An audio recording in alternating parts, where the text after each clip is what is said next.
Halo guys, kali ini saya akan menceritakan kisah Sanusi Klewang, preman penguasa Terminal Kalideres, Jakarta, dan pertempurannya dengan mafia kelas kakap. Bantu support akun saya supaya bisa berkembang lebih jauh untuk menghibur kalian semua. Jangan lupa like, komen, dan subscribe. Di balik hiruk-pikuk kehidupan di Terminal Kalideres, Jakarta, muncul seorang tokoh yang kini menjadi penguasa di sana, yaitu Sanusi Klewang. Namanya terkenal di kalangan preman dan sopir angkot, tetapi sedikit yang tahu perjalanan hidupnya yang penuh liku dan tantangan. Sanusi bukanlah nama asing di kalangan masyarakat kecil. Ayahnya, Abah Satip, adalah seorang jawara yang sangat dihormati di kampung kecil tempat mereka tinggal, yang jauh dari hiruk-pikuk Jakarta. Abah Satip memiliki perguruan silat tradisional yang dihormati banyak orang di kampung. Setiap malam Jumat, halaman rumah mereka penuh dengan anak-anak muda dan orang dewasa yang ingin belajar seni bela diri dari Abah Satip. Suatu ketika, keluarga Sanusi dihadapkan pada konflik dengan sebuah grup preman bernama Oyak. Grup ini seringkali meresahkan kampung dengan memeras dan membuat onar. Suatu hari, mereka salah masuk kampung dan meminta persediaan gabuh dari penduduk. Abah Satip, dengan keberanian dan keahliannya, mengajak mereka untuk berdamai tanpa kekerasan. Namun, mereka terus memaksa meminta gabuh. Sehingga pertarungan tak terhindarkan, dan Abah Satip berhasil mengalahkan grup Oyak. Meski Abah Satip berhasil mengalahkan Oyak, musibah datang ketika salah satu jawara dari grup tersebut membalas dendam.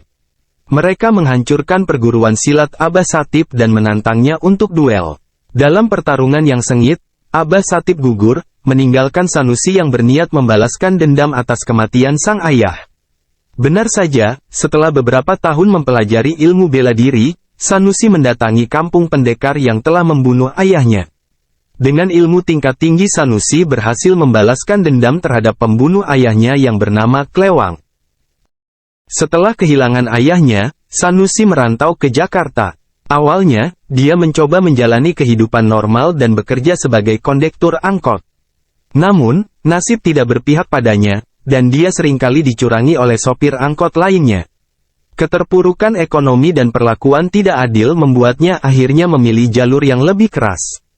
Dalam waktu singkat, Sanusi berhasil menjadi preman yang dikenal di Terminal Kalideres. Pemasukannya didapat dari lahan parkir dan pungli terhadap sopir angkot. Selain itu, dia juga mendirikan perusahaan penagih utang yang menggunakan metode intimidasi. Dengan para preman tangguh yang dibinanya, Sanusi Klewang semakin mengokohkan posisinya sebagai penguasa di Terminal Kalideres. Untuk mengingat masa lalunya, Sanusi menyematkan nama Klewang di belakang namanya. Pasalnya, pertarungan dengan Klewang sangat berkesan sehingga tak akan lupa di sepanjang hidupnya. Nama besar dan keberanian Sanusi tidak hanya di Terminal Kalideres, namun sudah dikenal hingga keluar daerah. Maka tak heran banyak preman lain yang mengenal namanya. Meski begitu, Sanusi Klewang diketahui menjalin hubungan dengan sejumlah preman di daerah lainnya seperti Bang Tigor yang menguasai Tanah Abang. Sehingga komplotan preman Sanusi CS semakin kuat. Namun suatu ketika, komplotan preman Bang Tigor di Tanah Abang diserang oleh kelompok preman kelas atas pimpinan Om Lao. Bang Tigor diculik oleh komplotan Om Lao dan markasnya dihancurkan. Ketika mendengar bahwa Bang Tigor, penguasa Tanah Abang, diculik, Sanusi bersama anak buahnya segera bergerak. Mereka menghadapi konfrontasi dengan Om Lao, seorang mafia kelas kakap yang memiliki jaringan luas.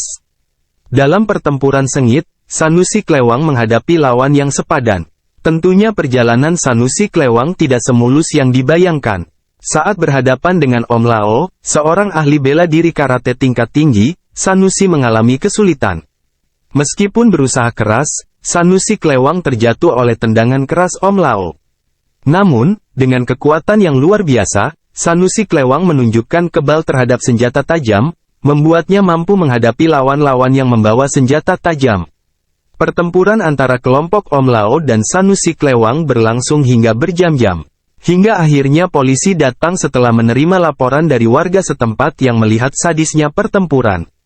Ketika polisi tiba di lokasi, Sanusi Klewang bersama anak buahnya ditangkap. Begitu juga dengan Om Lao dan anak buahnya Julio Lahoy. Kelompok Sanusi Klewang dan Om Lao sama-sama mendekam di penjara sementara Bang Tut Tigor dibebaskan karena dianggap sebagai korban. Namun dalam menjalani masa hukuman, Om Lao dan anak buahnya bisa bebas dengan mudah karena memiliki jaringan di dalam penjara. Sementara Sanusi CS harus menerima menjalani hukuman bertahun-tahun lamanya berada di dalam jeruji besi. Terima kasih sudah menonton channel saya. Dan sampai jumpa kembali di cerita-cerita berikutnya.